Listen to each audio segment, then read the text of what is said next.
welcome to another installment of Tag Me In, where the triple rep brain trusts to tag over the good, the bad, and everything in between in the world of professional wrestling. I, of course, am the unofficially official Lip Dizzle, joined with none other than the less than stealthy unicorn himself, Mr. Tags Savage, the Savage Scooter Grimes. Now let me tell you something here, Lip Dizzle. All I want to say is I done made my money. I done got my money. And with the average gamers and with Tag Me In podcast, we're going to go in this rocket. We're going to jump in this rocket here. Mm-hmm. We're going to go past the pinnacle. Okay. We're going to go past the scouticle. Okay. And you know where we're going? Oh, I think I know where we're going. To the moon. Even sounds like money. And you know what we say to the people who don't believe that we're going to go to the moon? What we say to them? Kiss my grits. Long and hard. Kiss them long and hard. And I know you only see two boxes here, people. That's because the heartthrob of the IWC is more than likely going to make a grand entrance. Yes. Because he's never late. He's just fashionably on time. And when we mean grand entrance, we mean Shawn Michaels at WrestleMania grand entrance. He gonna just come sliding in. That's right. Boom. At some point, you're gonna see that third box just boop, and boom. It will be Jaeger Bombastic. So fantastic. Shotzi definitely wasn't on this show, but if you waiting to see Jaeger, you will. You just got to be patient, because I guarantee, coming from last week, he will be back. So, yeah. But like we always do, we keep the show rolling, and we keep going and moving. And with that, Scoot, I already know that you got a mouthful of the news. Oh, yeah, so I got a few things here and there. You know, I'm trying to start with some of the simpler stuff, just in case Mr. Jaeger Bombastic wants to jump in. But let's give an applause to the new UK Women's Champion, Mako Satomura. She finally defeated Kaylee Ray and ended her 649-day reign as champion. Yeah. And that's a run. 649 days as champ. The final boss is now the champion. So congratulations. I will go back at some point this weekend to watch said match. But definitely congratulations. And I kind of want to know where Kaylee goes from here. Does she stay in UK, or does she come to NXT? Or does she get called to the main roster? Yeah. So it's definitely crazy, because even when she became champ, well, no, even before she became champ, like I never really seen anything out of Kaylee Ray. Like she just seemed like she was there, and then she won that title, and then once she became champ, it's like she just fit into that mold, and it was like shit, foot in my mouth. I'm eating all my words. Yeah, it was like the moment that title went around her waist, it was just a switch flipped. Yeah. And it was like, how did I never pay attention to you before? Like one of those types of switches. It was like, how did I never pay attention before? So, but yeah. So I definitely want to know where Kaylee goes from here. But yeah, so some news coming out of NWA. They will have 2 pay-per-views coming on later this year, I think in August. But I know one of the ones in August for sure is an all-women's pay-per-view. Yes. Mickey James being one of the producers of said pay-per-view. She definitely finna make WWE eat their words when they stated that women don't generate any revenue. Yes. Of course, I'm paraphrasing, but that's basically what they said. Basically, let's just keep it real. That's basically what they said, and kind of said it in a nutshell. But I mean, there's been a reason why there hasn't been a second Evolution. And obviously they felt the first one didn't do well, but let's put it in perspective. If you watch the Evolution, it looked like a house show. Indeed. It seemed like there was no production. Yeah, that was hype, but it wasn't like hype like some other shit you see from WWE. So, but I actually enjoyed Evolution. Same. So, and I'm still under the belief that I would like to see another one, or at least an NXT version of Evolution. So yeah, I always assumed that there was going to be another one as well. Same. I think everybody did.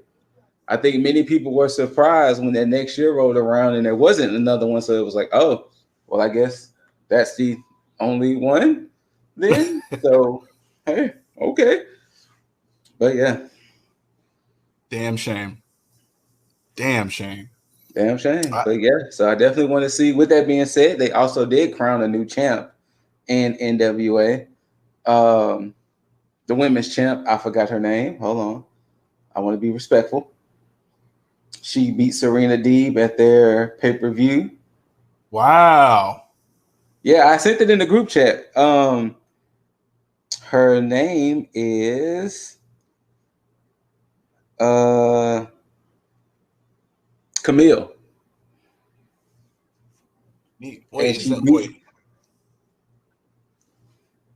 Interesting. Yeah, and she beat Serena Deeb this past weekend to become new women's champ. Yeah, When Our Shadows Fall, that little pay-per-view they had. She beat the champ there. And from the looks of her build, because I had to look her up, she looks like almost like their Jade Cargill. Because she was a much bigger opponent. She wasn't a small opponent. Yeah. So that must have been just like a whole just a power game then. Hold up. I think so. From the way it looked like it was just power game. Oh wow, yeah. She almost looks like fuck. Well, I don't know why. Oh. Alexa Blaze. Alundra Blaze. There we go. Yes. She almost looks like her, just a little bit. Yeah.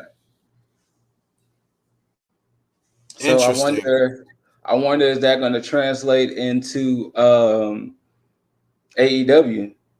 I wonder that was my question as well. Yeah, I wonder because I haven't heard no news yet about Camille making appearances in AEW yet. So I guess we'll see with that.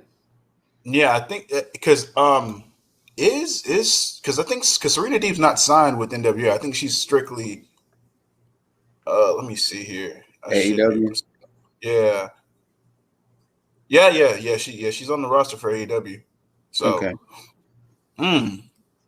So yeah, now I do wonder if they're gonna start having the champs over there because so far that's been the only champ on AEW from NWA. I mean, because we can't really count. Fuck. Why is everybody's name fucking eluding me? Pope Magnus. There we go. Well, he's going by a different name, but yeah, Magnus. Yeah, Magnus was his TNA name, but yeah, it'll come to me eventually. But Nick Aldis. There you go. I was about to say, let me respect that man's name now, Nick Aldis. Which, of course, it makes more sense that Mickie James is doing the stuff for NWA since it does.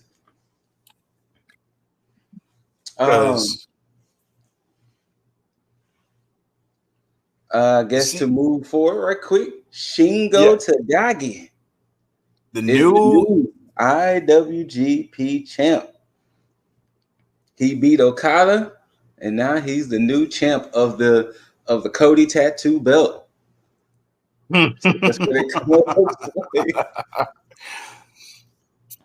Yeah, this one definitely caught me by surprise. Yes, especially with them not going with Okada on this one. And it's in fucking Will Ospreay didn't make it any better when he tweeted out Google the word interim. So that's brutal. Yeah, it is a good one, but yeah. So I don't know what the direction that they're gonna go with this one is or will be, but I definitely assume they were gonna probably pull the trigger on something grand, like whether it be with Kenny or having somebody from one of the could be Daniel Bryan um from his stint, his contract being over with, and or somebody else completely. But yeah, I definitely didn't see them keeping it in house, so to speak, or quotations in house. So yeah, that's but hey, still congrats. You finally got one. Definitely, congrats. I mean, it's good to at least, say at least one time you had the title. Absolutely. Even if it's only for like a month or two or whatever, with the one thing I do like about New Japan, I like how they let you know, hey, this is the 78th champion, or this is the whatever number champion. So I think that's actually a cool little stat. So regardless of how long Shingo's reign is, he can say his name is in the record books, regardless of how you feel. So I guess we'll see where it goes from here. Couple of more stories before I get to the main story. John Cena turned down the idea of being a Bret Hart style heel. Interesting. And I saw a lot of the comments, and all of them were like, "Thank God." now, see, when they say Bret Hart style heel, I mean they can't mean foreign. I guess the fact that maybe he was going to be the whole "I'm a better wrestler than you" type of heel, or something along that lines. Yeah, like I'm pretty sure he went into full detail of it, but just the fact that Bret Hart style heel, I guess it was going to be the whole "I'm better than you, I'm a better wrestler, I'm better," or I guess in their case, sports entertainer. I think it would have got more irritating than anything if that would have happened personally. Yeah, down the line, absolutely. I definitely agree with that. Yeah. So thank God Cena rejected that, and we still kept the Cena we kept. That is totally fine. I mean, granted, I still would have wanted a good. Oh yeah, definitely. Cena heel turn, but hey. All right. So before we get to the main event of the scoops, this is the co-main event. WWE once again is doing WWE things. They have reportedly been talking into bringing back Tommy End, aka Aleister Black. And it's like, huh? Like what? Like, wait. The man y'all just released last week? Y'all already talking to him to bringing him back? Yeah. Yeah. I did. I saw this today, and now from what I heard about it, basically them stating that some of the officials in the back felt like he was let go before he should have been, which is technically true. It's true for a lot of people that they tend to let go. I don't see why it would be any different this time. What made them have a conscience? I mean, it had to be between, I'd say, Trips, Paul. I mean, both. I mean, Trips is Paul, but Paul, Heyman, and Helmsley. Somebody had to basically get in Vince's ear at that point. If in fact this is true, because I know he personally thanked Heyman. So I wouldn't be surprised if it was Heyman who probably went to him and was like, "We didn't try to let this gimmick play out a little bit. Like we kind of, I understand he was just coming back, but we didn't give a chance to let the Dark Father gimmick take root to see how it was going to do." Yeah, true. Because I think it could have went in an interesting direction. And from that, I have two different split offs. Do you want the Jobber Tears podcast split off, or do you want Booker T's split off? I feel like Books is probably going to piss me off. So because for it, look, and let me just preface this: nothing against Booker. It's just he just seems like he's just like a mouthpiece for WWE half the time when I do listen to him, But good Houstonian. Well, let's go with Book right quick. Yeah, then. Let's definitely do that one. Basically, he felt this was only geared to Alistair. Alistair didn't have the it factor. Bullshit. Yeah, he had the cool entrance and the cool music, but he didn't have the it factor. And this was said on his podcast. Yeah, I'm gonna call bullshit on that because whereas you could say that in certain cases, let's take NXT for instance, when he got hurt, he was still doing his thing and he was being built up in a way to even during that time, people were talking about him like potentially being the next Undertaker type character. And so people just don't say that for somebody who doesn't have the it factor, especially when you're talking about the professional wrestler.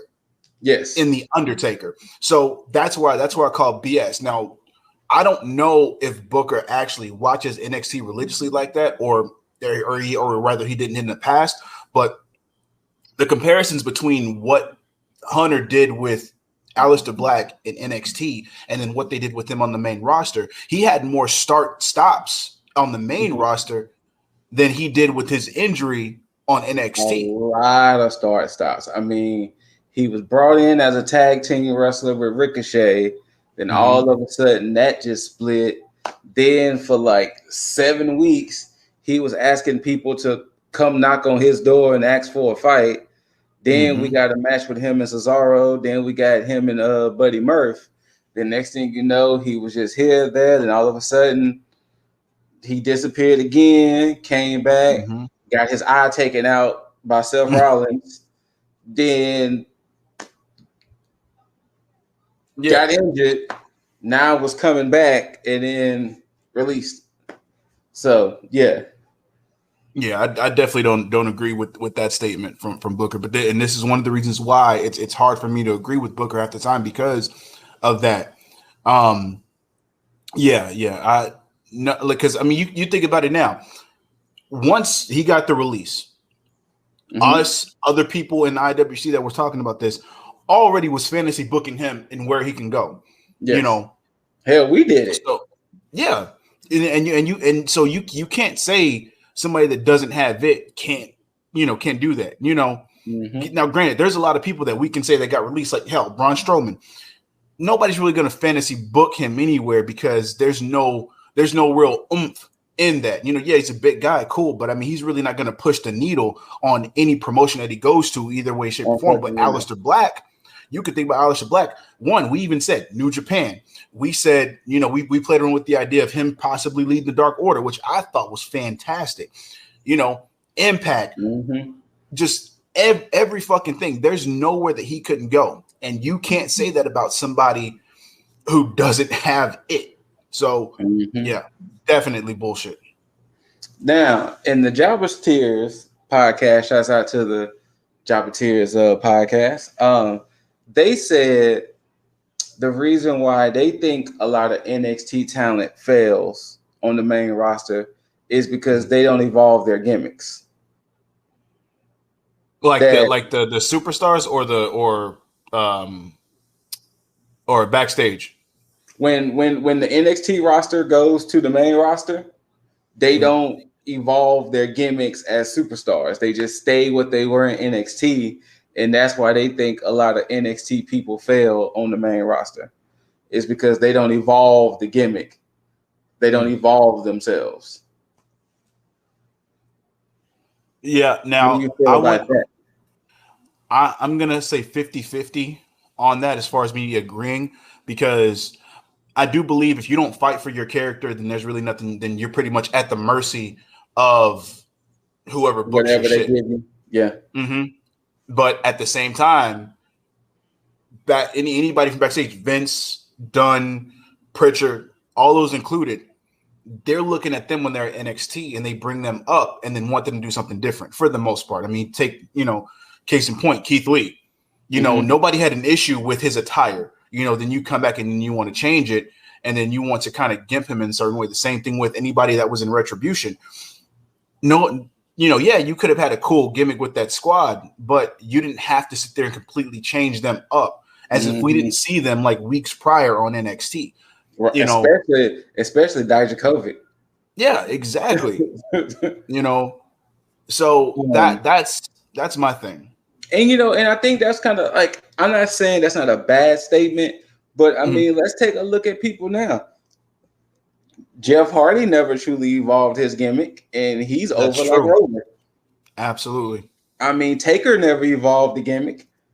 He was, other than when he went to American Badass, but Taker never evolved the gimmick, really. He was still the dead man. If anything, he took stuff away because he wasn't shooting the lightning anymore and all that other stuff. So, there were some people who, let's truly face it. People like The Rock, people like Stone Cold, they kind of still stayed versions of themselves. They never truly, like, the only person who truly really evolved gimmicks was Jericho. Jericho was one of the few wrestlers who truly evolved gimmicks. So I think what tends to happen is you bring up wrestlers who y'all bring them up to fill in the roster, but then you bring them up, then it's like, we really had stuff for you for the first 3 weeks, but we really don't know what to do with you now. So go out there and fight Sheamus for like 2 weeks, or go fight this person for like 5 weeks, and maybe we'll figure it out. So yes, I can see that with them saying evolving the gimmick, but considering there's not too much gimmicks to evolve from, because if we look at the last, like Damian Priest, what could Damian Priest evolve into? Like his being, what can he truly evolve into? Yeah, and that's funny you said that, because even with him in NXT, I never really understood what his gimmick was, and I realized after a certain point, he was just like the party guy. Yeah, is what they made it seem. But just a badass party guy. But it didn't translate when he first came out, because when he came out the first time with the whole flaming arrow stuff, I was like, well, okay, where were they going with this? Exactly. But you're right. I don't know what you can do with him with that gimmick other than just completely abolishing and changing to something completely different. Yeah, like if you go from debuting with Bad Bunny and all this other stuff, and then all of a sudden you win a lumberjack match with zombies, that's not on you. That's not on you. Yeah. So I think personally what tends to happen is that I don't know how many writers are hired by WWE or what they have. The problem is that we know ratings drives the shows. True. And your money makers on Raw are New Day, Orton, Drew, Charlotte, maybe Rhea, maybe Asuka, and a few here and there. The problem is those are the ones that's going to really get the screen time. Yeah, which is sad, because Hurt Business was generating ratings, maybe it could have been almost close to, well, Hurt Business did for Raw what Roman did for SmackDown. And they kind of abolished that, because that was, they were the talk of the town. They were saying they were the best. That was the best stable on Raw at modern times. Bam! See that? We said I said boom. I said boom just when he came in. Just like boom. Shawn Michaels at WrestleMania grand entrance. Anyways, well, that's good. To currently fill you in, Mr. Yeager, we are discussing the fact that WWE was in talks to bringing back Aleister Black already. Huh. And then from there, it spawned off on. It spawned off on. Let me get your opinion on this, but it spawned off on Booker T saying Aleister Black didn't have the it factor. So, what are your thoughts on that? think Booker T needs to be put in a home right there next to Vince. That's almost kind of like what Lip said without saying that. No, I'll just say it. I'm not going to pull it. And then from there, it spun off to me talking about the Jobber Tears podcast, and they were saying they think the issue with a lot of NXT people coming to the main roster is that they don't evolve their gimmicks. You don't need to. NXT makes them have like perfect gimmicks almost. And that's what we was kind of talking about. Like, if you just get booked in, because we was like Damian Priest, for instance, we was like, how can you evolve his gimmick when you team him up with Bad Bunny? Few months later, boom, he's having a lumberjack match with zombies. That's not on him at that point, you know. No, that's creative's fault. Yeah. So, but basically, I don't know how many writers and creators are there and creative, but the problem is that I don't think it would be necessarily that hard to book feuds or to just book wrestlers. Like, feuds doesn't have to have titles behind them or something. Like, you could easily say, hey, Ricochet and Ali, who've been killing it on Main Event and stuff, y'all feud because y'all want to be the best high flyer on Raw. So go out there and prove it. You know, everything doesn't have to have title implications behind it or some type of grand scheme behind it. It's just you can't just keep calling up all of these wrestlers and do nothing with them. Exactly. But they want to keep on hiring new talent, so they keep everything a revolving door. And look, if you're not going to use them, I just never understood Aleister Black and Strowman getting released. I mean, even to the point of also Lana and to, I guess, a lesser extent. I mean, was Buddy Murphy in any kind of a story-related thing? Not since he tried to rejoin Seth. Yeah. Okay. When Seth came back. But after that, I don't even think he was seen on SmackDown.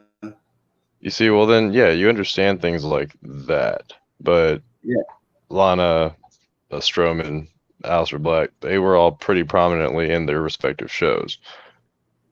Yes. It makes no sense.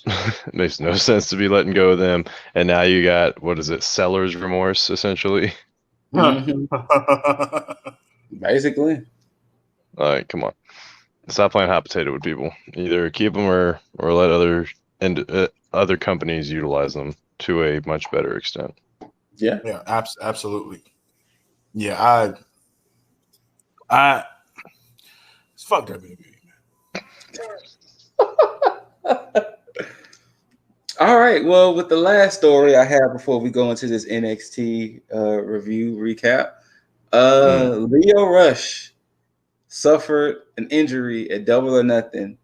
He damaged his AC, and from that, he's going to retire. He says that when he's healthy, he still has some contractual obligations to NJPW, but after that, he's hanging it up. He's retired before, though. That is true. That is true. I halfway believe this. I mean, I do believe, like, if something comes along and it keeps him out of the ring, then yeah, I believe it's official. But that's how I feel. I don't think he can. I mean, especially with him having so much, in the tank. Because I mean, Lio Rush. Let me see how old he is. Because I don't think he's. I don't even think he's 30. If he is, he's probably like 30, 31. But I don't even think he's 30 yet. Oh, he's 26. I was about to say, yeah. Jesus. Like, I mean, because you got to think. He has a rap career. He was on the Challenge, but I think he left the show midway through. So he did. Well, I think that was too focused on the rap career. I personally think whenever he gets healed, the bug is going to hit him when he has to do his last few matches with NJPW, and then he's going to find that itch again to redo it. Yeah. Because like you said, to retire at 26, 27, and you're going to be most likely sitting there like, damn, I could be in AEW right now. tearing it up with insert name. So exactly. I think that's what's going to really happen. He could go to Japan eventually, do some Best of Super Juniors. He could do a lot. Yeah, especially if you just like because he just signed the contract with New Japan, right? I think so. Yeah. I think it was sometime last year. I think he signed it. And you telling me the New Japan doesn't have any plans for Lio Rush? The fuck out of here! Yeah. I give it maybe 6 months after he makes his obligations. So when I looked up the AC, they said it all depends on how injured it is, depending on how long he could be out. And they roughly all said maybe like 3 to 4 months. Mm-hmm. So if he's out 3 to 4 months, getting his shoulder better, and like I said, depending on how many matches he has left with New Japan, because if he has like a few matches left, the bug is going to hit him at some point. Of course, absolutely.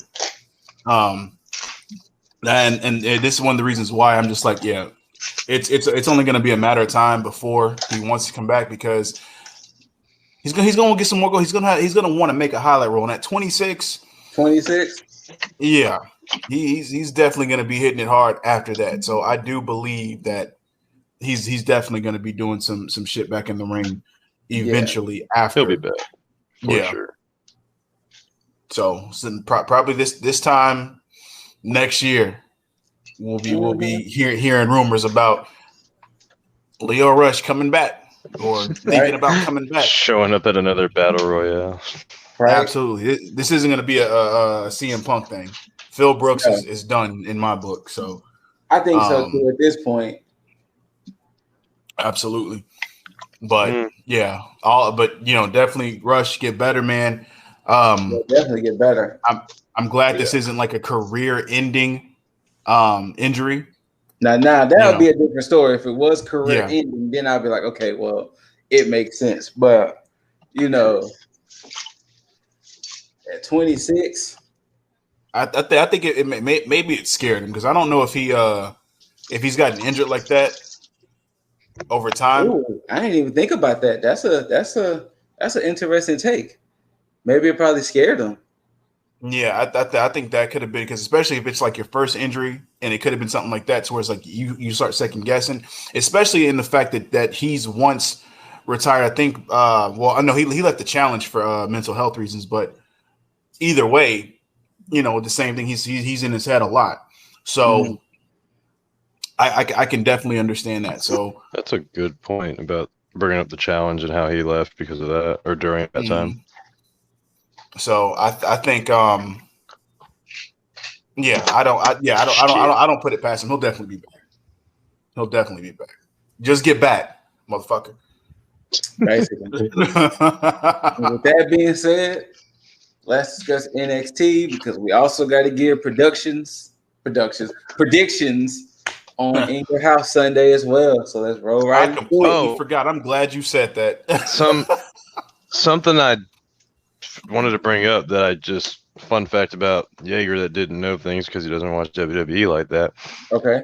Everybody that's on those FaceTimes, they're produced. Like, they're kind of instructed when to like get a cheer for certain people. Yeah, I did not know that. I thought these were just like live feeds of people.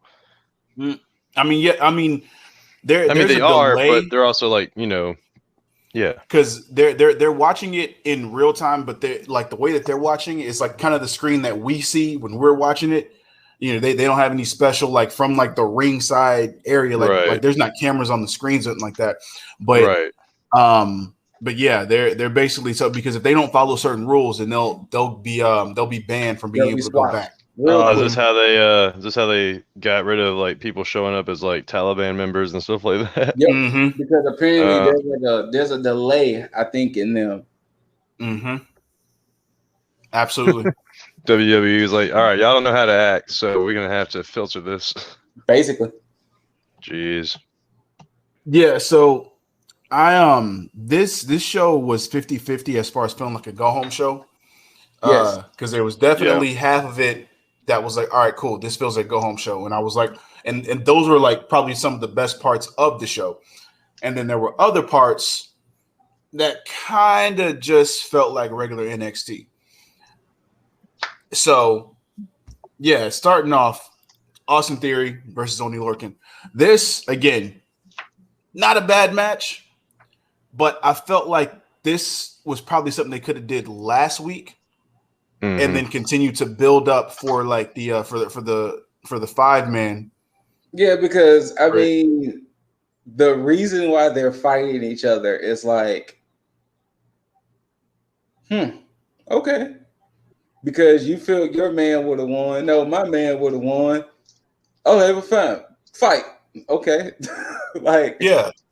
So, like I said, it was a good match. They didn't have to necessarily surround it with this. Then, of course, with Johnny and Pete getting into it ringside as well, it was like, all right, we get it. Like, we get it. Yeah. So, well, for my first, one of my main gripes, and this is just specifically off of commentary. First off, nothing in this match pissed me off at all. I love this match, but commentary pissed me off because they were talking about Austin Theory and Oney Lorcan, and they said they're fighting on behalf of their mentors. Yeah, that doesn't make sense in the case of Oney Lorcan. No. Oney Lorcan is almost 10 years older than Pete Dunne. Yes. On top of that, there is no mentor-pupil type relationship between them. So no, they were just mutually wanting to get rid of Undisputed Era. Absolutely. So that's why that pissed me off on commentary. But going from a low point that I did not like to a high point, this motherfucker, Austin Theory, did a springboard Spanish fly. Fam.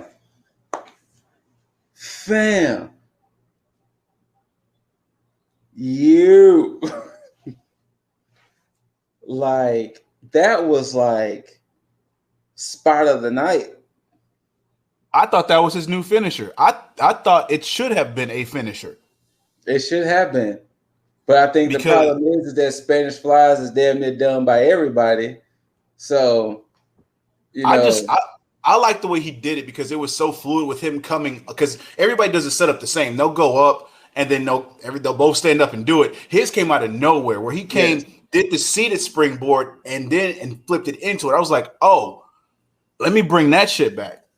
Yeah, that was special. That was special.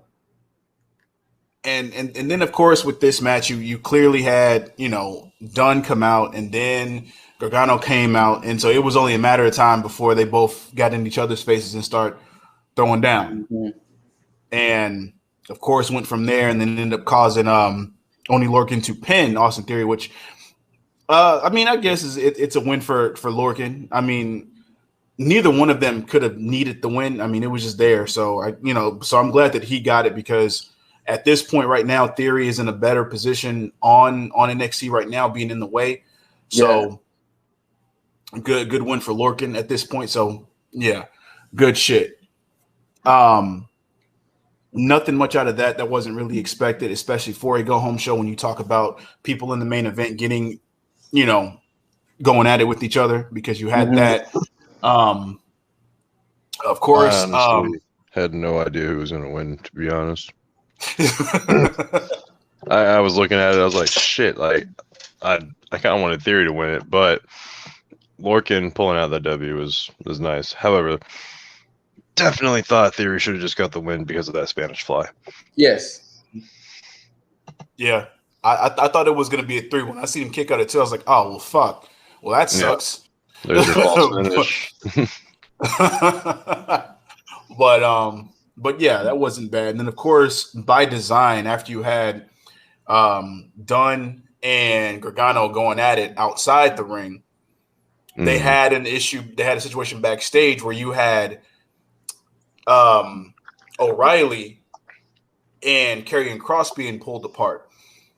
And then, of course, you had Regal coming in again, trying to stop them, like, yo, stop fighting. They cut away from that, and then we had probably one. Yeah, I think.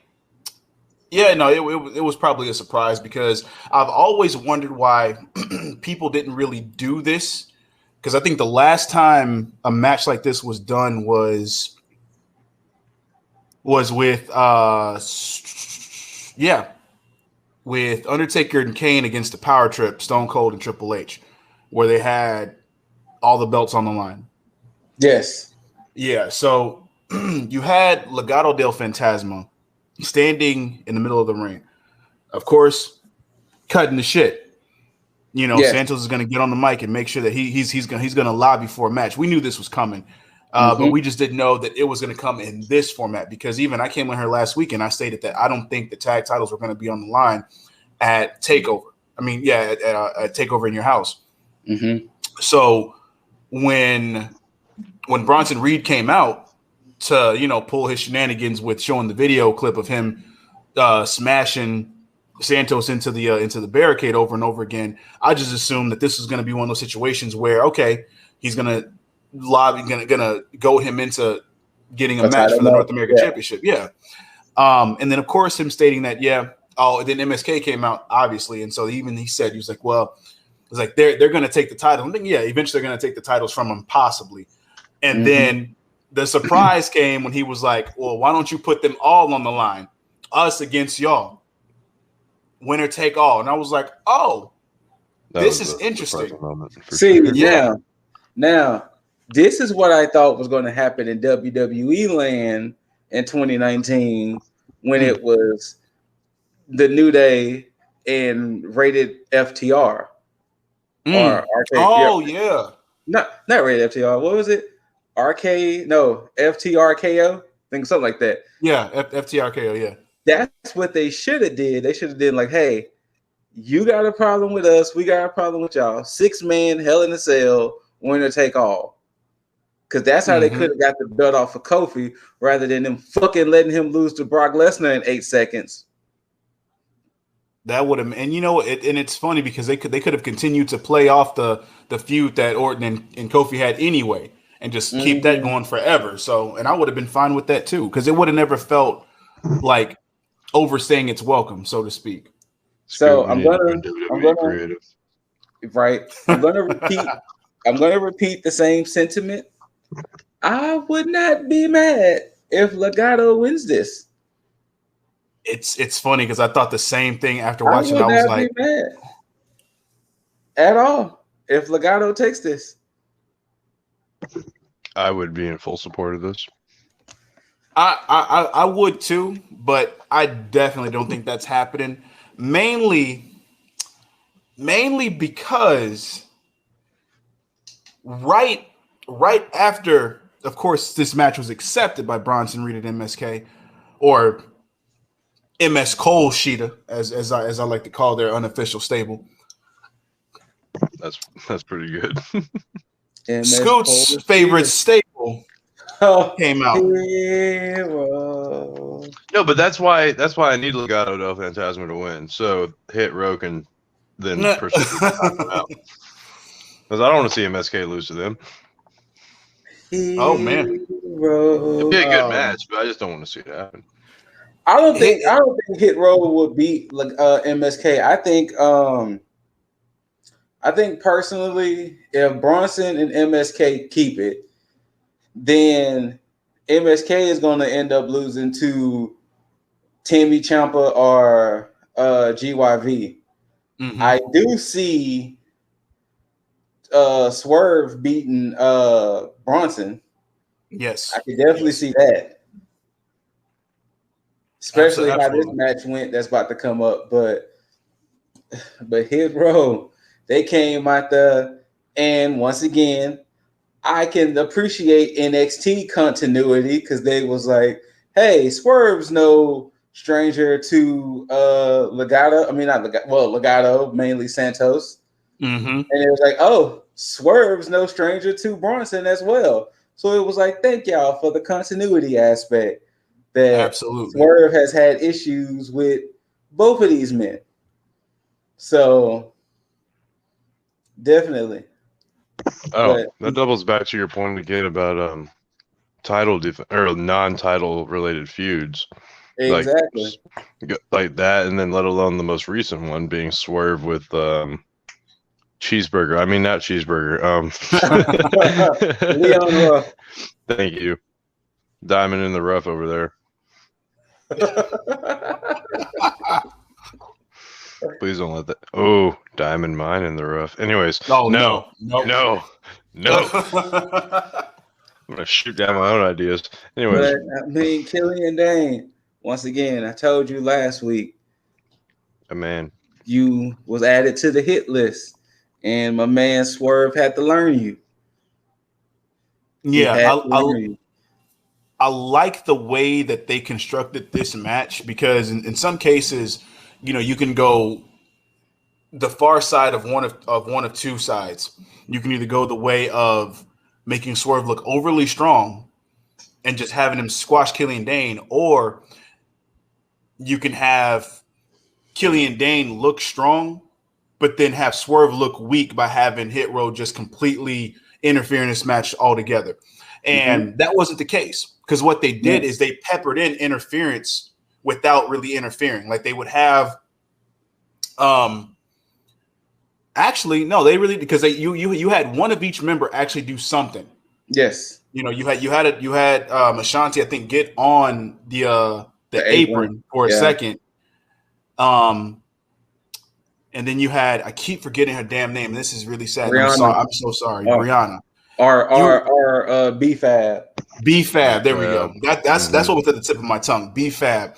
You had her just actually say something to Killian Dane when he was on the apron to kind of distract them for a little bit. Oh no, said she was practically trying to whisper sweet nothings. She was like, Killian. She was like, Killian, you really don't want to do this, do you? Like, you really don't want to do this. Yeah, she was whispering sweet nothings.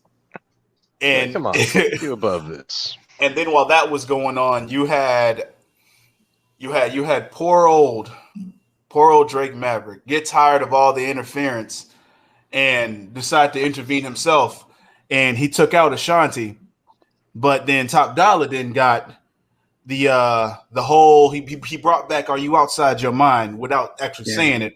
Yeah, and took care of Drake Maverick, and then he got in Killian's face, and that caused Swerve to get the win, which was good because this match went on long enough to showcase that Killian. That is finisher now for Swerve. No, that turnbuckle maneuver. I think that's his "I'm fighting big guys" finishers. Yeah.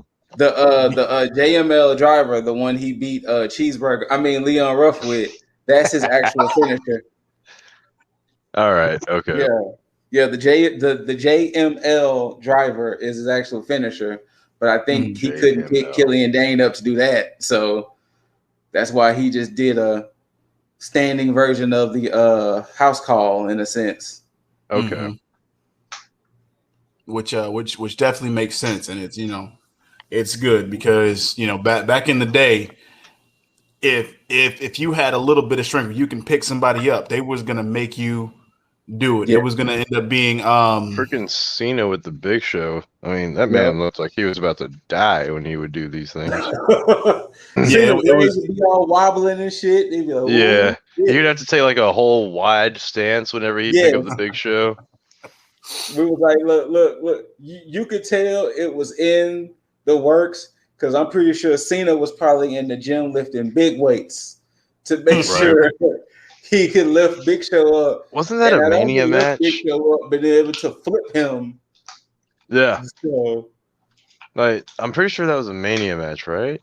Yeah, WrestleMania 20. So, that was 20. That was 20. Yeah. And I remember that it was a brilliant spot because I lost my shit when I saw it happen. But at the same time, I'm looking at Cena and his face is like a tomato. He's got the wide stance and he has to hold it for a couple of seconds. Then he drops him. You notice that every big man after that, though, he immediately gets them over. Like, no. It didn't look as effortless as when Bianca had Otis on her shoulders. No. Oh, you know, right? Like Bianca had Otis, and it was like, all right, hold on, boom, all right, I'm good. Like, it's like, all right, Bianca, all right. But Over here with you these know what? 300-pound men. This is not related at all, but I've been dealing with this for like the past, I think, like 2 months. Okay. Like my PS5 just like turns on randomly on its own. What the fuck? Yeah, it does. Like yours doesn't do that. Fuck no. No. I'm lying. I think it did it once, and I thought I had it in rest mode, but I was like, no, you just turned yourself on. It did it once. Yeah. That's Mine does it consistently. It does it at least like I think 3 times a day. Are they on the same outlet as is anything else like an Alexa or freaking Google Home or something? Now I'm gonna chalk it up to it being hooked up to a Sony TV. Okay. And maybe they're just, saying, hey, fuck it, it's time for you to turn on. I don't know. But, yeah, That's an interesting theory.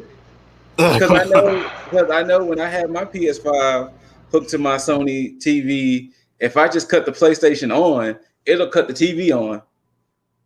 Huh. So that's what mine does too. So yeah. So it could be a Sony thing where they could be just talking to each other. Hey, Jaeger, sideways. But they could be talking to each other, and yeah, but that would freak me the fuck out. That all of a sudden I'm just sitting there next to here, and it just every single time. But but for those of you who have a PlayStation 5, don't think that you got the androids after you, man. It's just it just could be your TVs talking to each other. So hey, fun fact. I think Jaeger might be frozen. I think so. Because he's sideways, he got the face. So, or PlayStation got mad, and Sony's like, "Yo, let's take everybody out one by one." Right, and they're starting it now. But yeah, we had some backstage stuff with this feud between Poppy and Candice LeRae, or rather, Candice LeRae's issue with Poppy, and they had her and Indy backstage with Mackenzie. Mm-hmm. And of course she's getting mad again. Indy's in her own world mentally. Did I freeze for a second?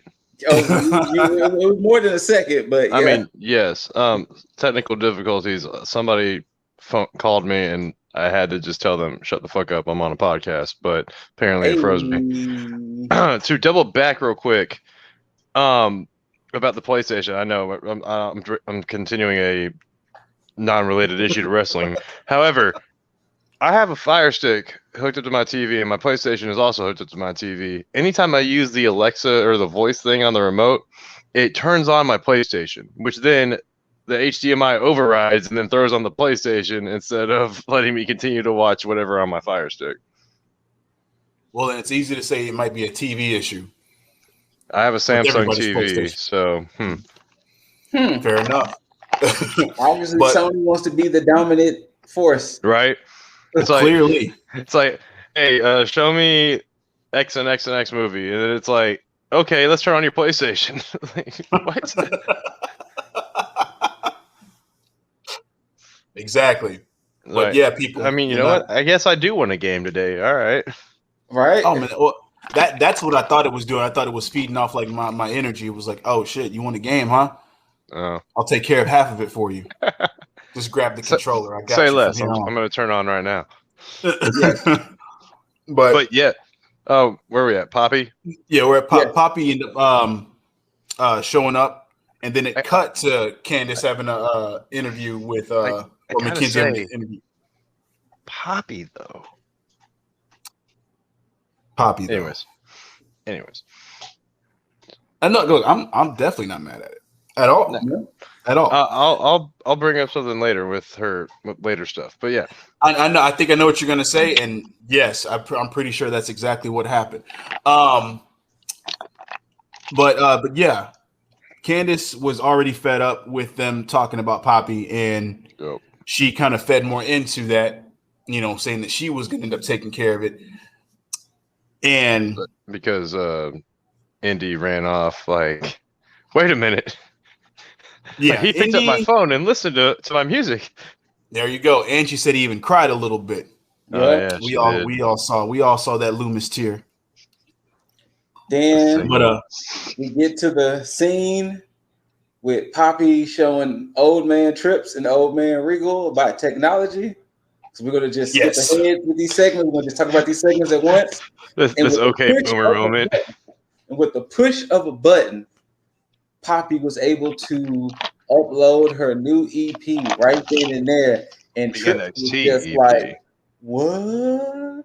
You could do that? And then Mr. Loomis shows up and Poppy gives Loomis a hug. Well, he showed up as a very much fan. He gave her a hand illustrated art Loomis, of Poppy. A what we like to go, what we should call it, a Loomis original. Oh yeah, like that. And Poppy was so happy. She gave Loomis one of those deep hugs. Oh, deep hugs. And who happened to see this deep hug? Indy. Dexter, I'm sorry about it. Oh. And boy, oh boy, oh boy. The will they, won't they storyline of Index is just, and you know, they are masterfully keeping this going. Because when you think it could finally happen again, something derails it. Right. And it's funny how they do this because you can interpret this in many different ways. You can say, okay, yeah, it was she walked in on them just hugging. It was like, yeah, maybe Dexter's a fan of Poppy, and it was like he just wanted to show his appreciation for her music. Or the other way, you could have been like, oh, he's giving her this to make Indy get jealous. Just by the way that his eyes were just open. Granted, that's a Dexter Loomis thing automatically. Yes, but props to Dexter Loomis for never breaking that look, that character that he just the whole time, like no expression change, nothing. Just where are the eyes looking? But you know what? I will say this. He did get a lot of practice with it as Sam Shaw in TNA. Oh, yeah. That's true. He got a lot of practice with it. So let me ask y'all a question. Do y'all think he's finally going to say something to Indy? Like he's finally going to actually talk? Nah. Oh, you think he's going to say? Okay.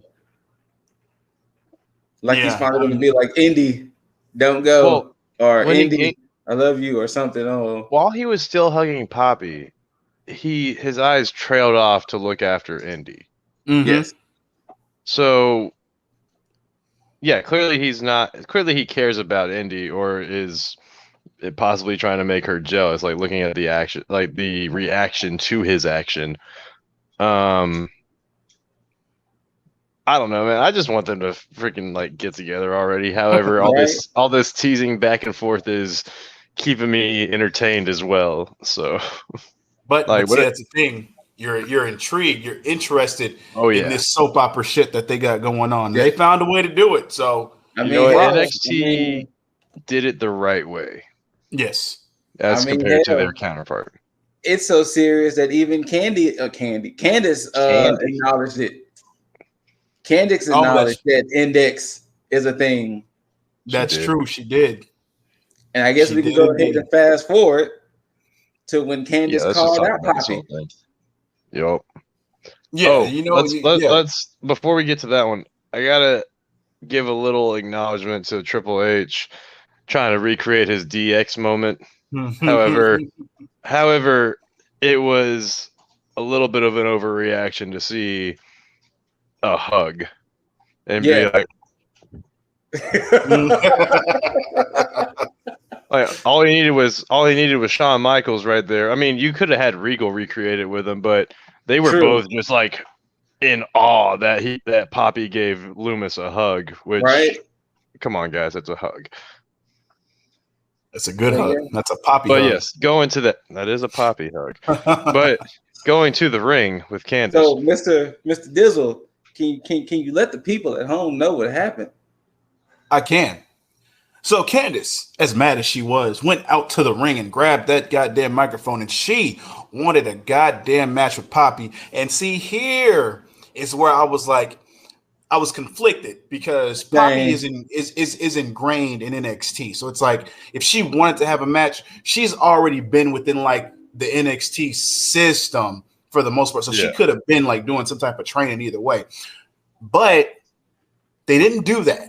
They didn't do that because Poppy came out, and where I was getting ready to hear some shit akin to Bad Bunny. Poppy. Wait. I haven't watched the episode, but I saw the highlights of the shop. Okay. And that's the show with LeBron, and he had Bad Bunny, Jay-Z, and somebody else.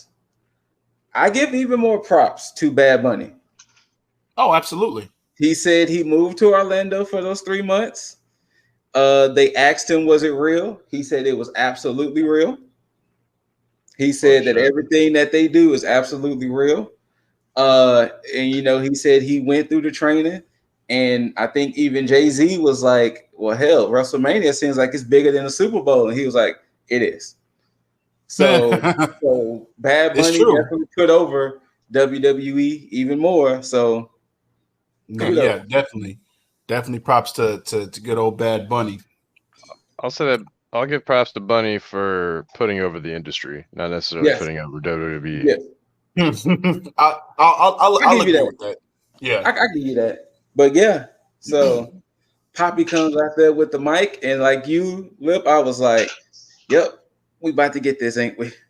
But then she said, "You want to wrestle me? I don't wrestle, but I have somebody that will, though." And I was like, "Wait, who?" Same. Like New Day says, who? And sure enough, the reveal that we got, I also was not mad about. I was surprised, but I was like, I'm okay with this. I gotta admit, I popped for Poppy's announcement. I did too. But then too, it also makes sense because Poppy and EO kind of go hand in hand. Yes. So it made sense. Because the moment, actually, I'm not gonna lie, when I saw it and before it happened, in my head, I was like, EO's about to come back. You pretty much had to predict it for a second. You had to predict it. Like I know Poppy and EO kind of go hand in hand. Yeah. Okay. I was honestly not predicting this. I was expecting EO to show up on SmackDown or Raw within a couple of weeks. But I'm glad she did not. Same. But yeah, EO came out there and ransacked Candace real quick, and ran Candace off, and then they went to celebrate both Poppy and EO, and Poppy had a surprise for I didn't realize her outfit was what her outfit was. Same. I saw the stockings, and I was like, are there shorts or something underneath that, or like something? And I mean, we never found out that, but yeah, I didn't realize it until the screen cut to black, and I brought it back. I was like, "Wait, is something?" Then I realized, like, "Oh, that's why." Because near miss there. Yeah, her blazer, what was under her blazer was very revealing. So when she went on the turnbuckle, her blazer opened up, and they cut that real quick. So I was a little curious, like, was there any coverage there? Because it was like right here. They got it just in time. Yeah, they really must have. That 3 to 5 second delay is amazing. What you can do with 3 to 5 seconds is amazing. Yeah. But so is this going to be a Candace and EO feud, or you think EO is going to find her a tag partner? That is a good question. Who would she partner with? Can I say stereotypical? I hope it's not Saray. God damn it. Don't make it do that. That's why I said I hope it's not Saray. Yeah. Let's hope it's not Saray. Yeah, no, I mean but it can't be somebody over the top either, because then that would almost assure that they would get a win over the way. And I honestly think that those titles are going to Casey Catanzaro and Caden Carter next. You think so? I think so. I mean, because they've been the quintessential women's tag team in NXT for the longest, and I think now if they don't get them off the way, I think that they're going to end up doing like a big like thing for them to win it, because it would make the most sense. But it's either going to be off the way, but if the way loses it to somebody else, and I think it's going to happen like on a big show where they do a build for it. But that's, I mean, any time I thought about the women's tag champs or women's tag titles, I always assumed that Casey and Caden were going to get those titles, like either be like the first ones or be like those the super fan favorite to have those titles. These make sense. But yeah, I can see them doing the cliche thing of pairing her with Saray, but I think a little bit of an OP tag team though. At current, the way they're showing off Saray, the way we know that Io is a goddess, so yeah. But I think it's so cliche that it's something they might do, but with NXT, because they make every fucking thing work, that this will be one of those situations where it's like, oh well, you know, you think it's gonna happen. Watch how good we do this shit. So, but before we move on, Io though, I always love her entrance. She walks in, or like her entrance is like just, I'm shit faced right now, and I'm about to, and I'm just like gonna stumble into this ring. But and I mean, even when like Poppy was helping her take off her jacket, she's like, shit, I can't get this thing off. I'm just trying to beat ass right now. Like, all I'm trying to do is kick this woman out the ring, and I can't even get this jacket off. Yeah, it's to me, it just, her entrance reminds me of like orchestrated chaos, because it's all that craziness until she gets in the ring, and then she takes off the hood slowly while she's draped on the ropes. Yeah, and then it's like, I see what you're doing, Io. Whenever she does get to Raw or SmackDown, I just hope. You see, and there I am falling back into the same stereotypical shit. But if they put her in some stereotypical shit, it better be with Asuka, and they better have like the longest women's title reign for a while. The only way I see her going to Raw or SmackDown is on 2K22. I couldn't even get that yawn out. Oh shit! Damn. Oh, so no, thank you, main roster. You leave Io alone. I kind of totally forgot what was the real next segment, since we kind of tied those all into one. Oh, it was another thing. Something that's cliche that they did completely different, and I'm so fucking glad, because finally somebody did this shit. Mercedes Martinez had a match. Oh, that's there. Wait, and now I'm looking at the name. Oh yeah, I didn't even see who it was, but yeah, Cameron Branay. The cliche shit that happens at most go home shows or any kind of feud that happens. Mercedes Martinez was getting ready for her entrance. She was coming out. I gotta. Mercedes Martinez though. Like Mercedes though. But continue, good sir. You know what I realized? Mercedes Martinez looks like Rosie Perez sometimes. She does. Just a little bit. Good call. And I used to have the biggest crush on her in the 90s. As we all did. Yeah, as we all did. She's still looking plenty good in what's that? The Harley Quinn movie. Birds of Prey. Yeah, Birds of Prey. Yeah, that is true. But yeah, Mercedes was coming out, and all of a sudden she gets attacked by Xia Li. Like, I mean, it was funny because it was like right on cue. Like, yeah. And they were going at it for a while around the ring, and you just had poor Cameron. What, Brene? Is that what it is? Like I said, I didn't even know they even said her name. Yeah, I never heard her name. No, I never heard her name either. Well, they had poor little Cameron in the ring just sitting there like, well, just like we all thought, well, I guess this match is not, I'm going to get a nice little paycheck because the cliche thing is this happens, they break it up, no match happens, they go to commercial break, come back, and something else is going on. Right. Mercedes fought her way out of that, got in the ring, they rang the bell. She said, ring the damn bell. Got her paycheck real quick and then talk some shit. And I was like, this is how you do some shit like this. Yes. Oh. Yes. And I was so happy. I was so happy because they never do this shit. No. Because it's by design. It's cliche at its best. And when they did like this, I was like, all right, cool. They made Mercedes look strong going into this match that 9 times out of 10, she's probably going to lose. Yes, but still, very fucking good. Speaking of Zaya, not this past Monday, but last Monday, New Day was having a conversation about moves, and then they were saying in WWE's case, it was always customary to steal moves from guys from the indies because it was like, oh, they'll never be in WWE, so you can steal it.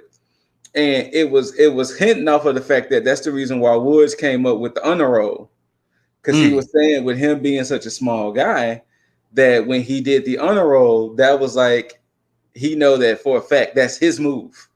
That he know the honor roll was his move. And then Kofi goes, yeah, because who's that in NXT? He was like, Xia Li. She did the Trouble in Paradise, and they was like, nope, that is completely her move now. She did it better. she was like, nope, she did it much better. It was much crisp. So I have no issues. That is now her move.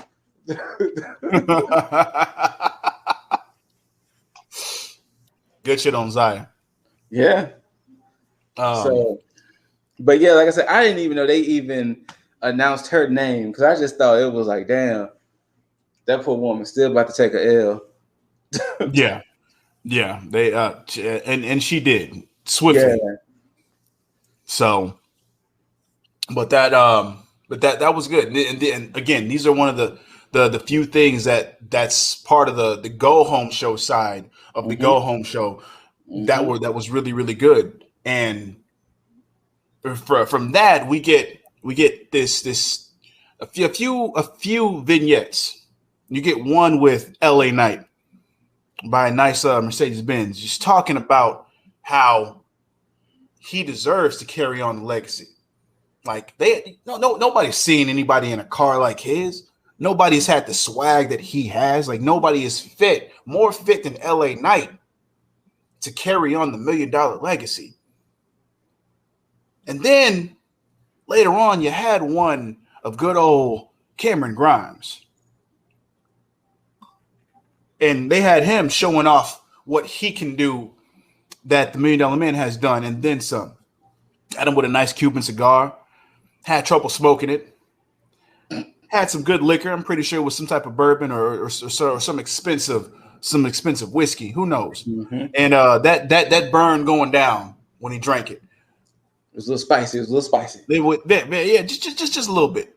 Then they had him. I think before that they had him in the pool. Just kind of chilling. Then after that, they had him getting a massage and then flipped to giving a massage. Cameron Grimes was all over the place. Cameron Grimes, right? But then you had Cameron Grimes pull up to the CWC in his Rolls Royce. Getting out, feeling good. And all of a sudden, you get that same Mercedes pull up. LA Knight comes out. Now, of course, I don't want to sit here and fantasy book all these goddamn tag teams that can be paired up. But just for that quick second, I was like, you know what? They got a good bench. They got a good dynamic. I'm pretty sure it's from Impact and TNA when they were there at the same time. But I like the dynamic to where, hey, if they did want to pull the trigger on them being a tech team, not in NXT in the main roster mainly, or probably, but that's something that could work. Don't do it in NXT because you're good with them separate. But yes, yeah.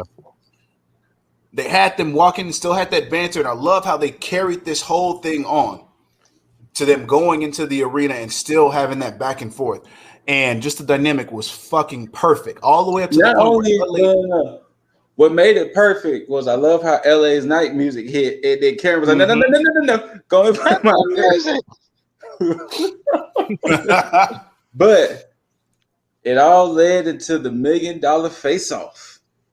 It did, because I've been saying this, and I've been angling for this shit, because it only made sense for this to happen. And I seen that podium up there, but there was nothing on top of it. I was like, nothing on top. Yes, don't play with me. Do not play with me, NXT. And they had them talk for a little bit, and then Ted had them lower down a ladder, a gold ladder, the golden ladder of success. I would have just thought like, $1 million ladder, but right, like $1 million ladder. That would have made more sense. It would have, but I think it's crazy because I don't know. I mean, granted, you could have the $1 million ladder to $1 million success for $1 million something else, because Cameron Grimes was preaching. He was preaching hard because he was talking about how he was going to climb that ladder and he was going to get up there and he was going to attain and acquire that $1 million legacy. But then he said it, and he sounded just like a preacher when he said it. He said, as I look up, and I can see I'm climbing for success. To the roof of the CWC. Ted, I don't see what I'm reaching for, though. And then that's when my eyes widened. I was like, oh shit, we about to get it. We about to get this shit. And then Ted said, I'm glad you said that, because I'm going to show you what you're going to be reaching for. And then he motioned for his boys to bring something. Bring in the briefcase. And then they brought the briefcase in. They unlocked that briefcase. And then Ted, after a few words, said, this is what you're going to be fighting for. And he opened up that briefcase, and there it was. The $1 million championship. So pretty. So pretty. It was gorgeous. It was. Is this an actual belt that's going to be in circulation, or is just for this match? No, I still stand by it. Just being just basically being a piece or accessory. Oh, kind of like the FTW championship. Well, yeah. See, that's the problem. See, this is a championship that actually can just be an accessory. The FTW championship should be defended like they said it was going to. No, it's an accessory. It's an accessory now.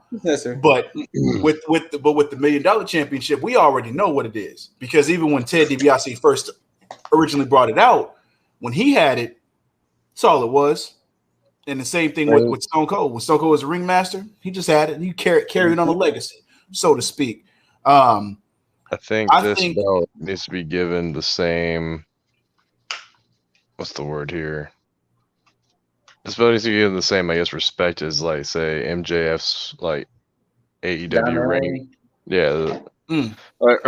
Sorry, not given the same respect, but held in the same capacity. Like, it's a bragging rights title. Maybe you'll get a challenge out of it once or twice out of the year, but yeah, this is going to be whoever wins this title. Which, come on, are we going to just go ahead and throw out the prediction? I'm going to say Cameron Grimes. I mean, my name is the person who I think is going to win. These are facts.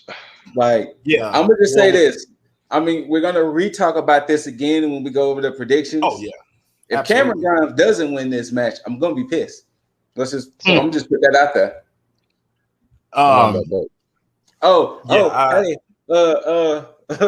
Let's also be happy that Mr. Van Atlas didn't show up and was like, well, hey, I got wins over both of y'all. Shouldn't I be in this match too? Let's be happy that didn't happen.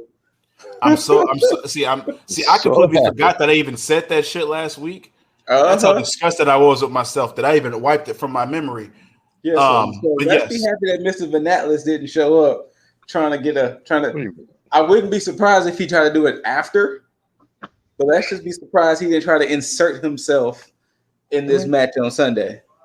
Now, here with you saying that, here's where I'm not mad at this whole idea, because this is where I think that this title actually makes sense within NXT, because of the fact that we have title pictures where we kind of know where everything is going. And with this $1 million title, let's just say, just for the sake of fantasy booking, you have Cameron Grimes, you have LA Knight, you have Jake Van Atlas at this point. And then you have this $1 million title, and you have this storyline that originates from this goddamn title and Ted DiBiase himself, all to see who's going to carry on that legacy. This in itself could boost up Van Atlas's momentum in a way to make me actually care. And then two, this also keeps these competitors, both Grimes and LA Knight, out of any other championship picture. You know, instead of making something stale, they can just sit here and have this feud for now until they decide to branch off and go after, you know, whatever respective title they can go after. So this works. This works in so many ways. I don't see a downside to this title being introduced right now. So all power to them for this shit. Probably more power to Cameron Grimes, because with this gimmick that he has, this is what made this whole thing possible. So yeah, straight to the moon.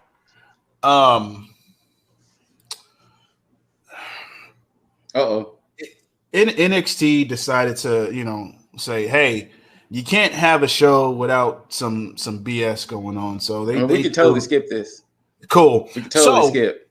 My favorite line. Have to talk about this. No, we don't, because I'm going to talk about another something. My favorite line of the night came from an interview with sorry, Mackenzie, I'm going to refrain from calling you Mackenzie because of what Fandango said. He called you Mac and Kinsey. Yeah.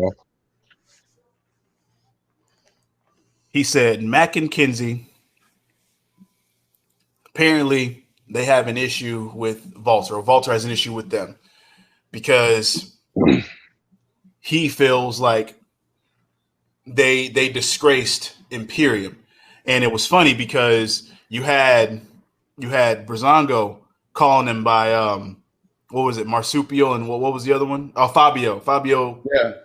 Yeah. And so Fandango corrected him, and he actually called them by their actual names.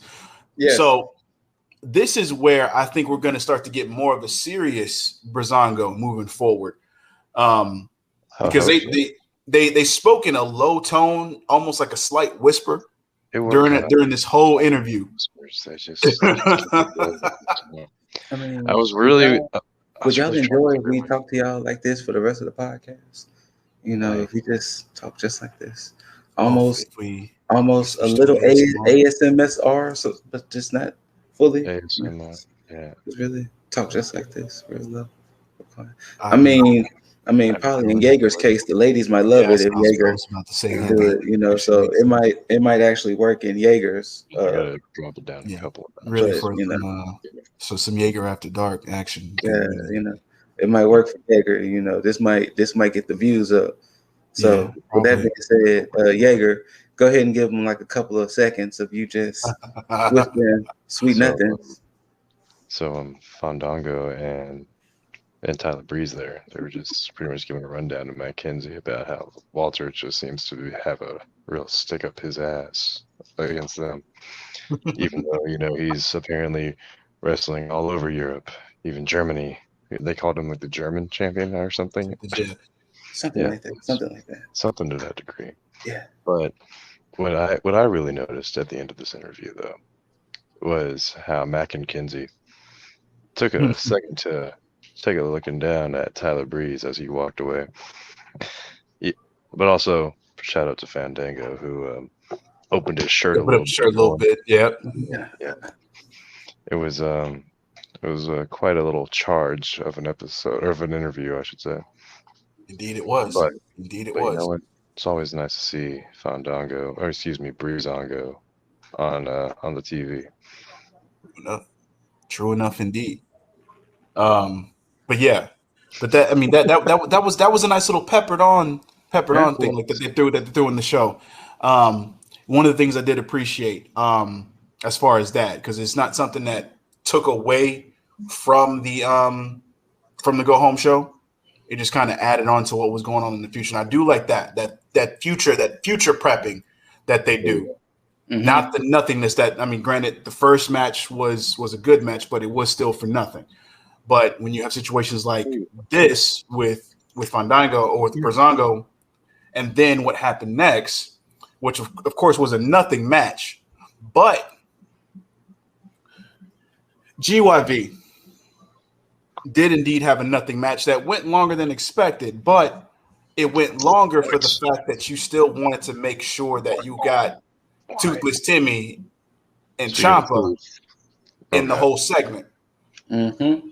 So as this match was going on, you had GYV getting their shit in. Of course, it didn't make August Gray and Jiro look bad. I had to remind myself who these people were.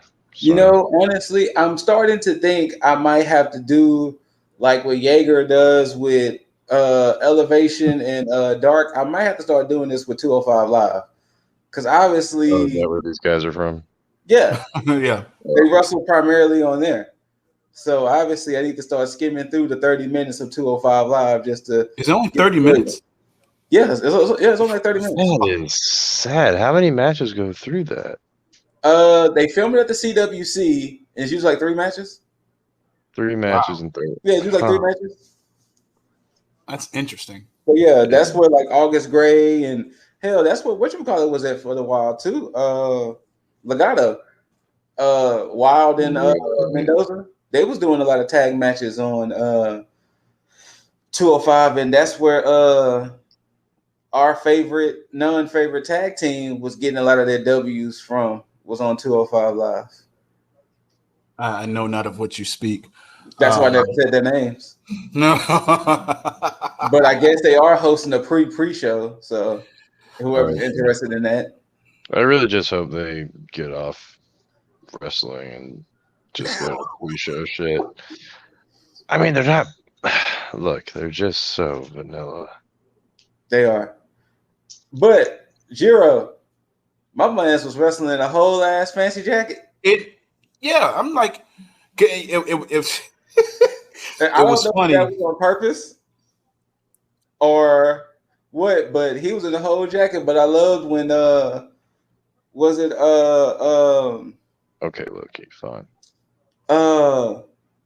Was it Drake that touched the jacket and then he got pissed off?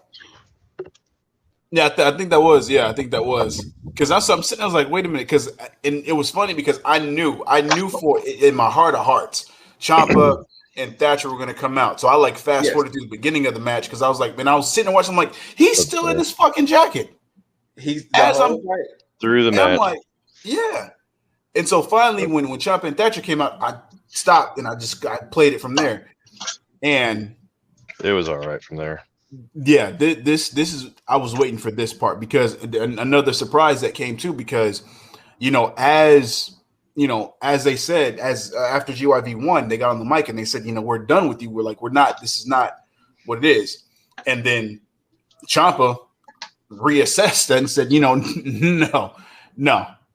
it's not. You're not going to get to MSK or touch the NXT tag team titles until you go through us. Mm-hmm. And so where I was thinking that they were going to end up setting up a match for In Your House, they, again, flipped the script. And they just set something up for the next week, which I was like, I appreciate this. Yes. Because you don't have to sit there and load the fucking card with stuff, especially if you're going to, again, future prep. Yes. And I'm fine with this because this means that you're holding a lot of importance with this match and this feud by throwing it on something that's not going to have it overshadowed by everything else. Mm-hmm. And so now they're going to have a match with Tornado Tag Rules. Mm-hmm. So this, I am all for. I don't know what's going to fucking happen. I'm pretty sure that Thatcher and Ciampa are probably going to go over. So that, it's for storyline purposes. I think what's going to happen is they'll go over, and then GYV is going to be like, okay, fine, now you're our problem. So now we got to focus on y'all. I think I can safely say personally, I think Ticket to Mayhem is in my top 10 of tag team finishers today. Yeah. And it's definitely one of my favorite names for a finisher. It is. That finisher is ridiculous. I don't think I've ever seen somebody go from a tombstone position and get flipped up into a code breaker. Yeah, code breaker. Yeah. So I think Ticket to Mayhem is definitely in my top 10 tag finishers of today. And the name is definitely in the top 10 names of finishers today. Yeah, I also think NXT is very smart with their tag division because I think with everybody that wins these titles, they make sure that they earn it both on the in-ring portion as well as on the fan side, because they make it to where it's like you as a fan, whether they are heels or faces, bam, you don't mind the win. You just care for the journey that you took while you were on there. And to even do some cross promotion until any one of y'all can fuck with the bastard in that black arrow. Oh yeah, that thing is a thing of beauty. It is. These are facts. It is. The one thing that could have come close, granted, if he doesn't do it anymore, but when AJ Styles did the spinal tap. Yes, that was nice too. But that's only because that shit was fucking beautiful. But he no longer does that shit. But yeah, not too many people fucking with that black arrow right now. No, not at all. But yeah, Sammy does that 6:30, right? 6:30, something like that. Who? Sammy Guevara. Oh, Guevara. Yes. That's the only thing that I would say gives that. To me, that movie is aesthetically pleasing to see. Yes. Mm-hmm. But that damn black arrow, the fact that I remember when I first watched Neville and I saw him do it, I was like, wait, what the fuck did I just see? Like what did my eyes just catch there? Because the way he rotated and spun, it was like, what? But yeah, so for sure, as he was spinning, he was like, what? But... Exactly. It was like, what? Like, I want to know the amount of practice that had to go into something that amazing. Really, that requires a lot of trampoline work. It requires a lot of something. Because the corkscrew rotation of it all is just crazy. But yeah, sorry to harp on Pac for a second. But yeah, Ticket to Mayhem. Oh, harp away. Ended this shit. And I hope Ticket to Mayhem ends Ciampa and Toothless Timmy. So I'm getting tired of y'all fucking with my boys, Old Man Ciampa and Toothless Timmy. Getting tired of it. The grizzled young veterans, the grizzled young veterans are trying to get these damn tag titles, and y'all keep fucking with them. Stop standing in the way of destiny, Timmy and Ciampa. Let these men be great. Hey, that game wasn't that great. That damn tag team is just it's unexpected pleasure for me. Thatcher and Ciampa just. Oh no, it's great. I'm not even mad at it. At first, I was very confused because they're like, I don't know, their MMA fight they had or the pit fight they had. Yeah. But when they got together, I was like, you know what? Some good shit. You know, I'm going to say this, and I don't care if it's a hot take. I think I might like Ciampa and Thatcher more than Ciampa and Johnny. Whoa. That is DIY, sir. I know. True. But for reasons, I do agree. Just from like evolutionary standpoint, and with Ciampa being like this grizzled, not to get off GYV, but to be like this, this tested veteran. There we go. Yeah. Who's kind of gone through it all, and to see like just the dynamic between him and Thatcher, like it's shit that's straight out of a fucking anime when you think about it. Just a dynamic in itself, and it's just like, yeah, two enemies now turned rivals, now turned tag team friends. Exactly. So yeah, but that's it. Now, the main event match, because there was a segment, obviously, but the main event match, I appreciated more after watching it than I did going into it. Yes. And that was Ember Moon, obviously, going against Dakota Kai, because I didn't realize, obviously we knew that Ember was going to go against Raquel at In Your House. But I expected this to be a situation where it was going to be Ember having to defeat Dakota Kai to get that opportunity. And that wasn't the case. This was just a straight out match, because this match was already established between Raquel and Ember. So this is perfect. And the reason why I appreciated this match more is because of the way that they had Dakota look. Like, Dakota does not look like a lackey. Dakota came in and she brought it to Ember in this match, and she still continued to look strong, even in defeat, because there really wasn't a loss in this. But yeah, Dakota definitely took it on this one. And again, I'm gonna second it again, is that I just appreciate this because it's the way that NXT books their women. Nobody looks weaker than the other. It's just, hey, it's like rock, paper, scissors. Like, you had your day today, I'm gonna have it another day, or I'm gonna get it here and there. But nobody goes in looking like they just got squashed in a fucking match. Unless they purposely want it to look that way. Correct. So yeah, I don't know if we can come on here and praise NXT's women's division enough, but it's just they keep proving that they have the best women's division in the wrestling world. I will say this. When what's his name on commentary? Not Wade, not Beth. Barrett. Yeah, the other guy. The other guy. Is it Vic Joseph? Vic Joseph. Every time Vic Joseph says we have the best women's roster in the world, they right. It sounds pretentious, but he's not lying. NXT does have the best women's roster in the United States for sure. I don't want to say Europe and Japan, but definitely in the United States for sure. Yeah. And that's overall SmackDown, AEW, NWA, whoever. NXT killing it with the women's division. Yeah. I do highly agree. The only reason I say in the world is because I go as an overall, as far as like booking and everything, because like they have it down to a fucking science with the way that they book them, because even with things that I don't agree with at a certain point in time, they find a way to bring me around and say, you know what, just be patient.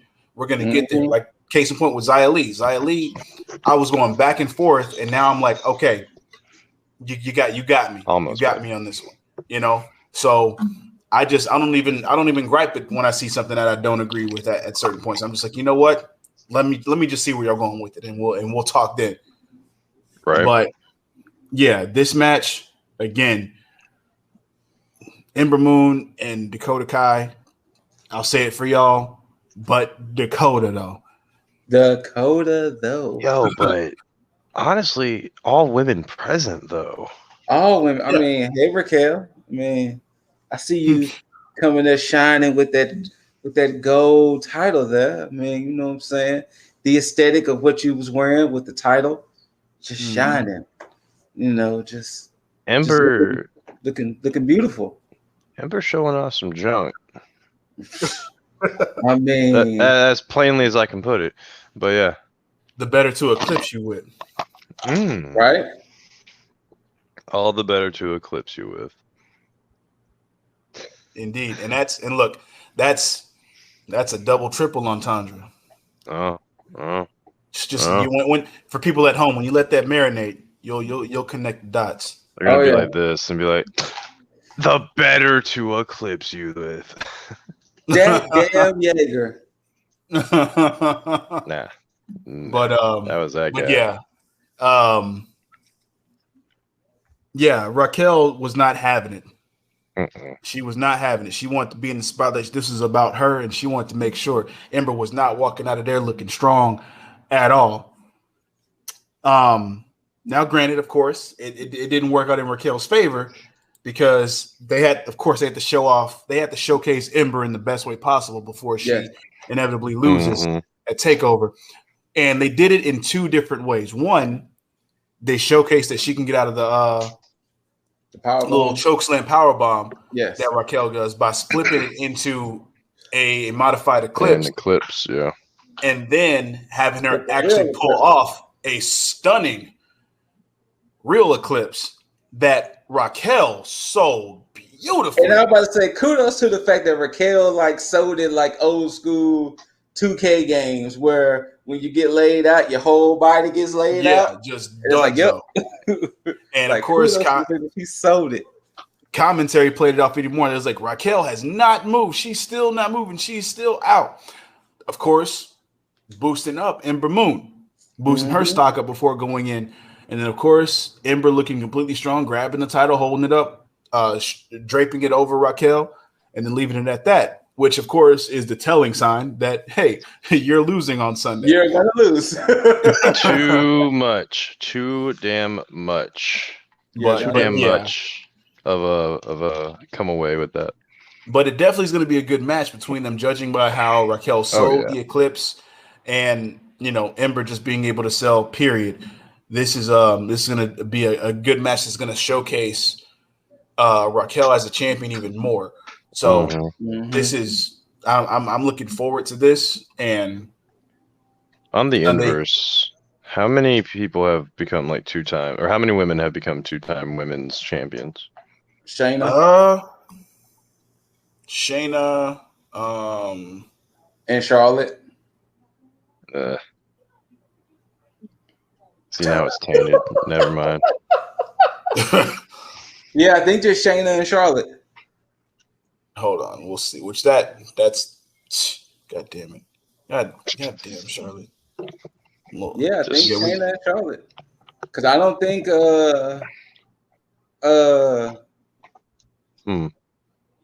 why her name just I don't think Kyrie had 2 reigns. So yeah, I think it was just Shayna and Charlotte. You, sir, are on the fucking money. Yeah, it's just Shayna and Charlotte. Goddamn. And soon to be Ember Moon. No, I'm kidding. Hey, sir. I guess we can go ahead and roll on to the predictions. No, well, we got the last segment. Oh yeah, that Scoot may have to get some shit off. Yeah. The main event segment. I will say this before Scoot just goes completely in on this.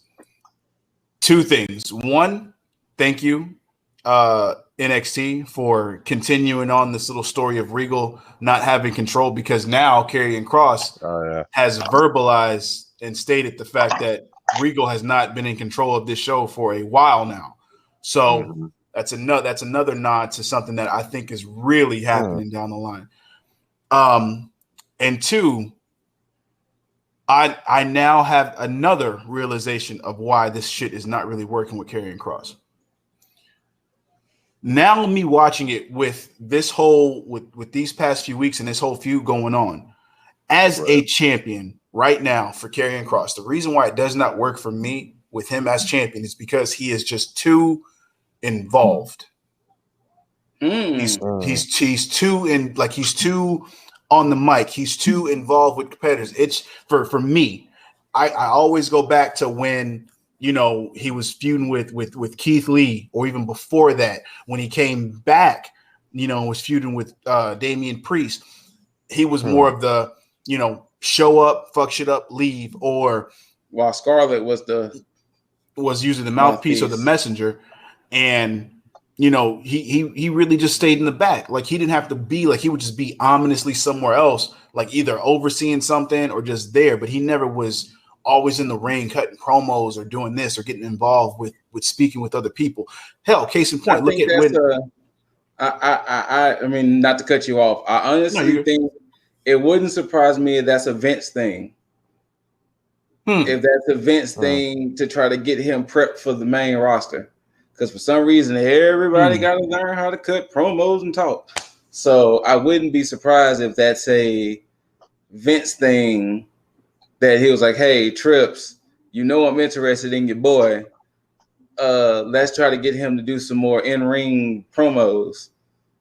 So it wouldn't surprise me, to be perfectly honest with you. Yeah. And I mean, and I'm glad you said that, because even with this, on the flip side, with him being as involved, I think this is also by design with the story that they're trying to portray, as everybody seeing him as not like as big as he may believe or that everybody else may believe.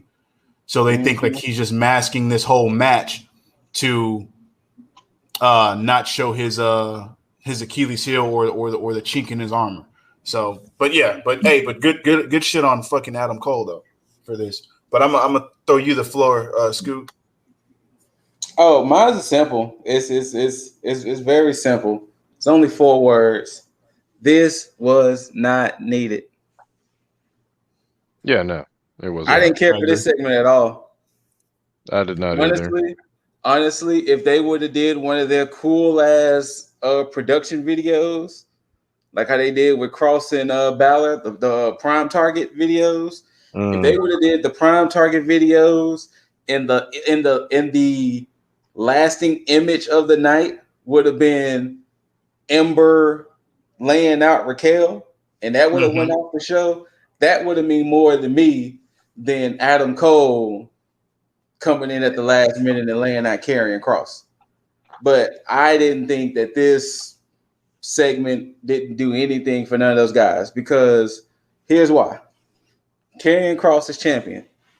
Adam Cole, Kyle O'Reilly, Johnny Gargano, Pete Dunne in one match. That sells itself. Yes. You don't need no in-ring moments between them. You don't need no face-off. Those 5 names in one match is going to sell itself. Yes. Yeah. Absolutely. So if they would have just did a special little movie based on that match, I would have been A-okay with that. See, but if they would have done that, then you could have just had it been in your house, like have that be the promo leading up to the actual match. You could have had that too. But I didn't think this was needed to just keep it short, sweet, and simple. I didn't think this was needed. Yeah, my problem with this, and I'll get into it when we get into our predictions, but for me, this whole segment did a disservice to the whole match, because to me, this segment spoiled the match for me. Kind of did. Because with this, I now know the outcome of this match. And I'm going to dive more into it when we get to the predictions as to why it basically spoiled it. But yeah, just like Scoot said, this whole segment was not needed. They could have had this in the middle of the show where it completely diluted, where you just could have had Cole. Probably, you could have done without everybody else being out there and just had Karrion Kross talking to Regal, and then had Cole pop on the screen and just state why he feels like, he called out everybody instead of just going against Cole, and that would have been good enough, because you already had everybody else on the show at that point in time. You had Dunn and Gargano, you had Cross and O'Reilly going at it in the back. That's really all you needed outside of Karrion going to the ring and then Cole popping up. Done. All the extras, definitely not needed at all. This segment, like honestly, said, this segment should have been done like last week. Yes. Because it was basically the same thing as last week when everybody was still fighting again. So because it ended the same way. Yeah. With Cole on top. Yeah. And now he has more bragging rights going in, but it's this whole situation. This like I said, with those 5 names, this wasn't needed at all. Yeah. I mean, but it is what it is. But that was NXT in a nutshell as far as the weekly show. But of course, we are getting a pay-per-view this weekend in the form of In Your House. So with that, we got to get into our predictions as we always do and let you know to see if we're going to be right and or wrong or indifferent or whatever. But either way, somebody is going to be right with this shit. Hell, we might all be right. But first up. No, that's not. Well, that's not it. That's not the first match. It should be the first match. Wait. Hold on. Before we talk about this, it's what, 6 matches this time? Yeah. I am not going to be made looking like a fool again with Double or Nothing. With the predictions. Okay? Okay. I will predict a lot better this time around. All right. So I will not be made a fool like I was with Double or Nothing. Oh, man. But now we can roll right into it. All right. Fair enough. Well, with that, how they have it set up on here, it's showing that this is the first match. It may not be. Subjects, scheduled to change. Yeah. MS Cole Shida versus Legado del Fantasma for the winner takes all in the form of a North American Championship and the NXT Tag Team Championships. Who we got on this one? I got Legado del Fantasma. Oh. My gut says Legado. Fuck. I'm just going to go with my gut here. I'm going to go with my gut, Legado. Interesting.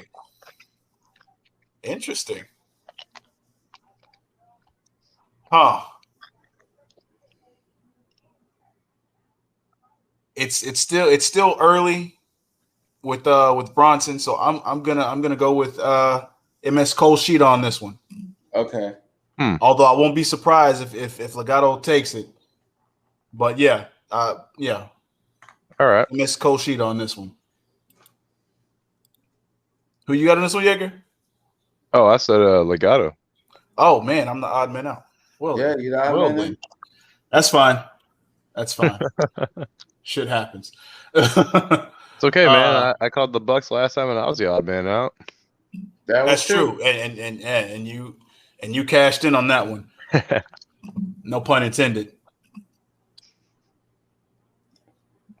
Next up, we got Xia Li and Mercedes Martinez. Xia. That was the easy one. Yeah. The next one, of course, Scoot is all over this one. There's no even asking me about this one. You're right.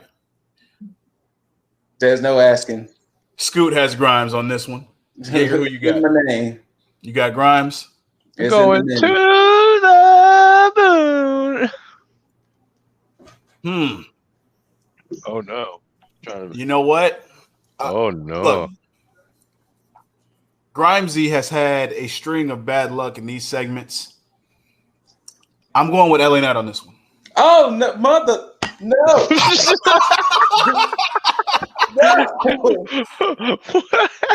Flag on the play. I would tell you why. Because it's that old saying. It's like because I feel like Grimes is pretty much a face right now. I feel like they have money in the chase. No pun intended. And I think that's what's going to happen. I think LA Knight's going to take that title, and Grimes is going to be chasing just to keep this shit going. So, yeah, I got LA Knight on this one. I don't agree with myself on this one, but I think that's the way that they're going to go. Okay, man, I hope not. Who you got, Jaeger? He's got Grimesy. Grimes? Okay. Oh, I like that. He going to the moon. Oh wait, no, we were wrong. There's only 5 matches on this show. Is this 5? Yeah. Oh, it's just 5. Next up, there's no asking me again. Yeah, I know. There's no asking ask you. Yeah, I mean it Raquel, easy. Oh. I don't know. I have a slight inclination. Is it because she's fighting for Shotzi? I have a sliding clip. How long is Shotzi supposed to be out for? They never said. Ooh. I don't think she's injured. So maybe Shotzi comes back in your house and helps the victory get secured. I mean, what, she gonna betray Ember? Oh no, I'm talking about. Oh, you funny. I'm gonna tell you, what, she gonna betray Ember? Nah. I mean, maybe she keeps Dakota Kai from interfering. Maybe she helps Ember out on a ref being down situation. Oh, once again, if you follow this podcast, you know who I'm going with. True that. I want to be the odd man out for one match, so I'm going to go for Ember Moon. Yeah, Shotzi is out with an unconfirmed injury. Unconfirmed? What the fuck does that even mean? We got no details on it. She hasn't. Only thing she confirmed is that she just acknowledged the fact that somebody had tweeted that if she was out for injury, she said, "Yup," but no other information on that. Well, then if she's out for injury, then yeah, Raquel. It all revolves around Shotzi. All right. Fair enough. And now the Big Daddy main event. Karrion Kross defending his title against Adam Cole, baby. Pete the Bruiserweight done. Cool Kyle O'Reilly, Mr. Johnny the Way Wrestling for the NXT Championship. Johnny Takeover on Sunday. Oh, I see. I forgot a nickname, but it makes sense. Johnny Takeover. Johnny Takeover. Okay. So are we gonna just go ahead and say Adam Cole, or what are we doing here? Who you got, Scoot? Only because Adam Cole held the title at the end, they normally never win. They what? Whoever usually holds the belt up never usually wins. That's true. If I'm honest,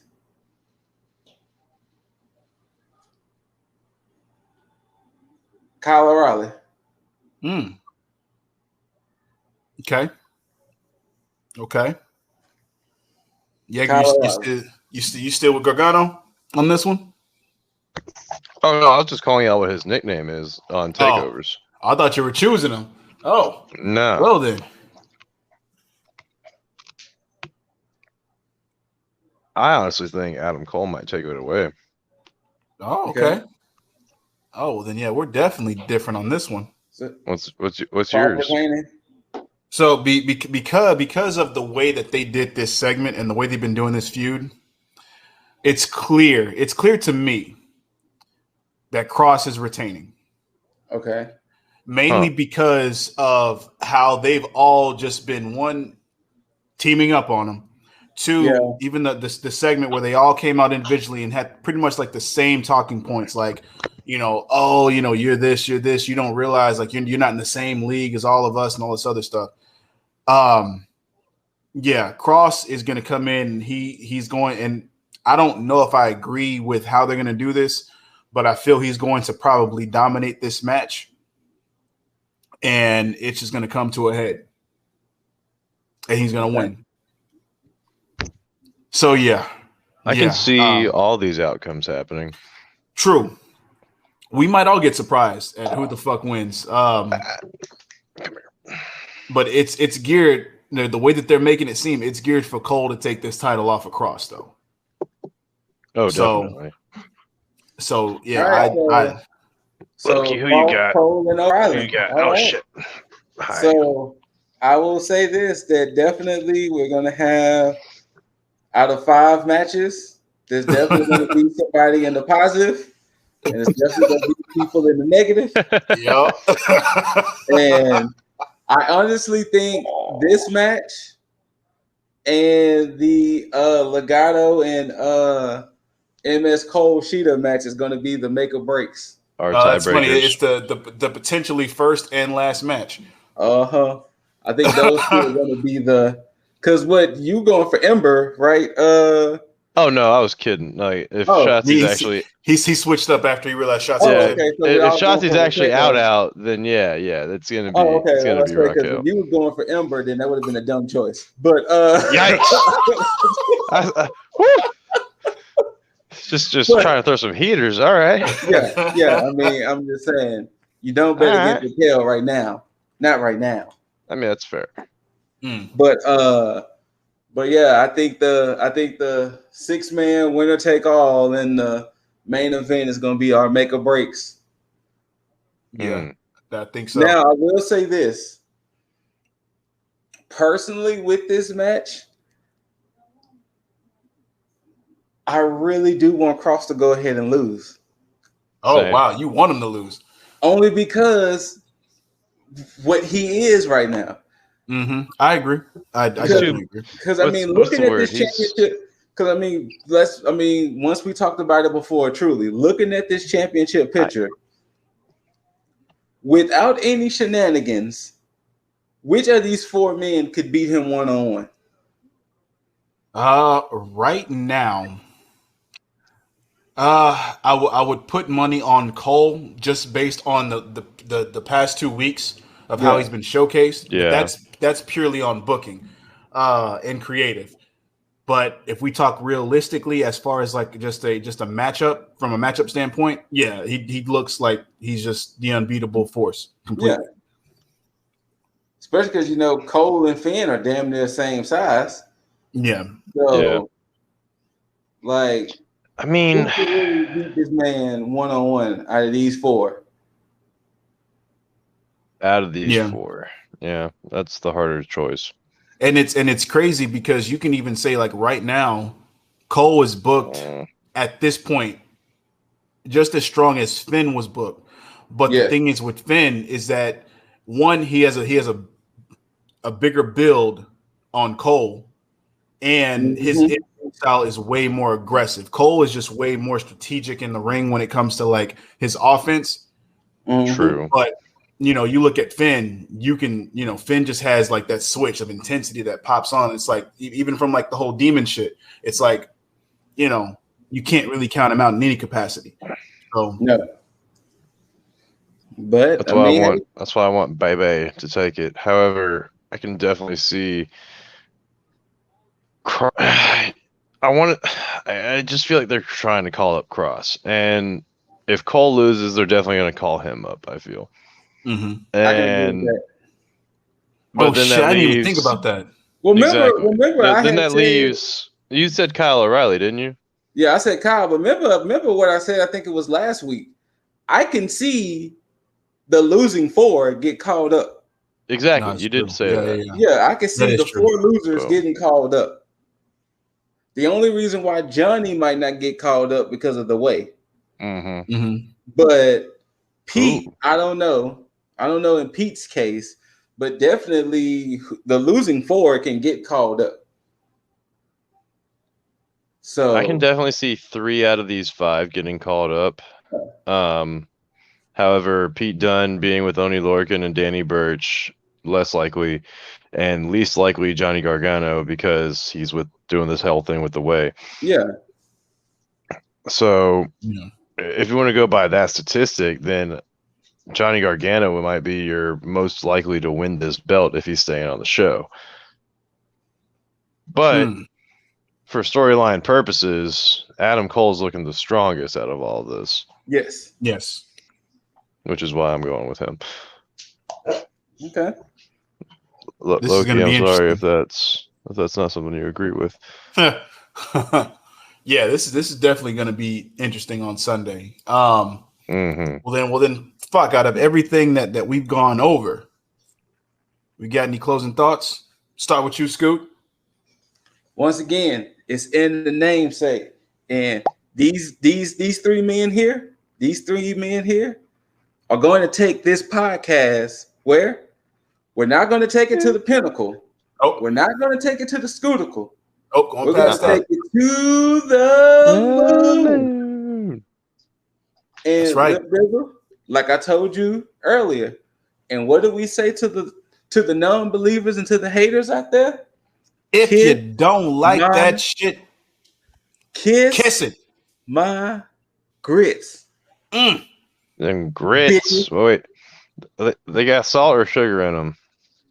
They have whatever flavor they want. They got to kiss them either way. Matter of fact, just give them bland. If you don't believe this podcast is going to the moon, you can kiss my grits. Oof. Yeah, that's my not even seasoned. Not even seasoned. Just give them this week. Not even cooked. Just give them just a spoonful of dry grits before they even dry get grits. No water, no juice, grainy. Damn. You might as well give them a Popeye's biscuit at that point. Nope. I want this shit to be drier than that. Drier than that.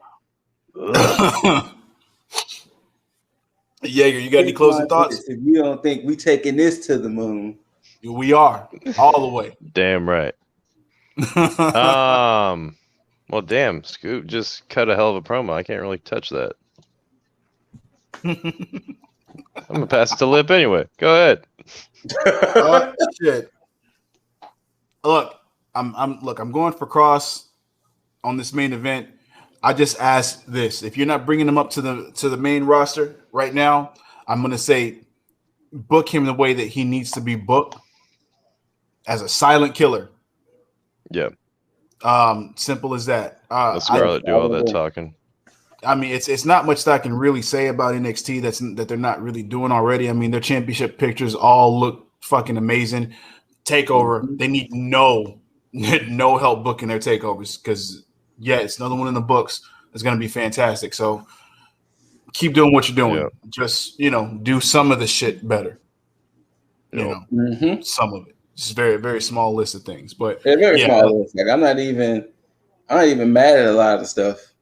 True. No. True. Absolutely. But yeah.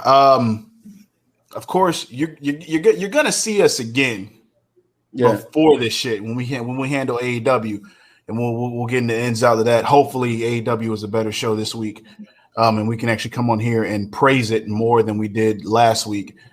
So, but until you see these handsome faces and hear these milky smooth, almost sweet like honey voices, we're gonna go back to the Fandango thing, not to make it sound all sexual or nothing, but DMD for T.A.G. before we OUT.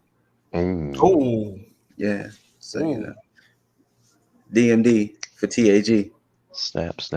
We need that campaign going. It's a month away for the good doctor up there. For the good doctor, ladies, if y'all want that ASMR tag content, we might have to do that for y'all. We'll see. We'll see. Right. Tag Scoop. Might do a special edition of.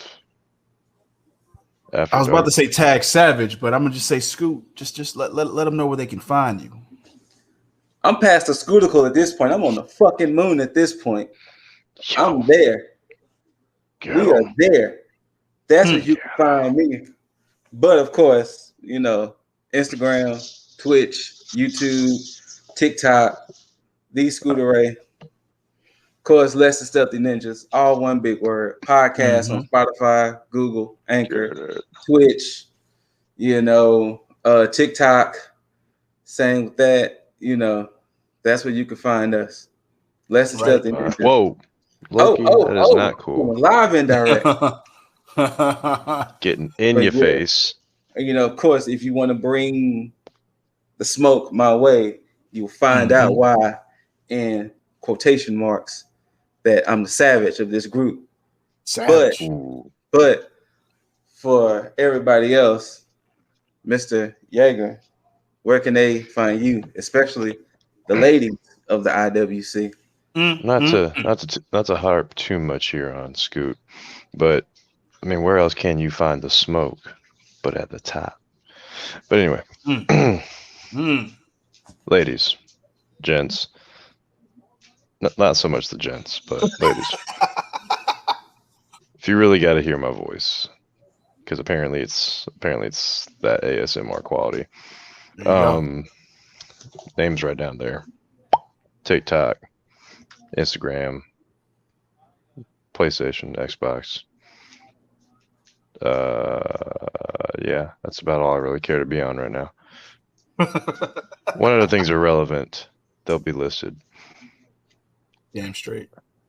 I'm gonna try and work on a special edition of After Dark. It's been a couple days late, but I mean we haven't even reviewed AEW yet, so it'll get there.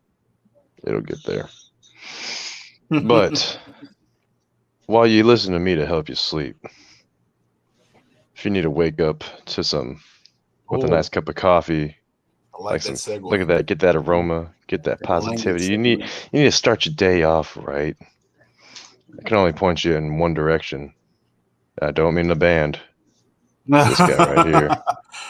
Yeah, you just go to that medicine cabinet, get that medicine bottle out, and just pop up a nice healthy helping of a daily dose for that good old positivity on Lifestyle 1Up on all your podcast listening platforms. Of course, if you need that visual, IG, Twitters, Twitch, TikToks, eventually YouTube. We're going to get there with the Lifestyle 1Up, of course.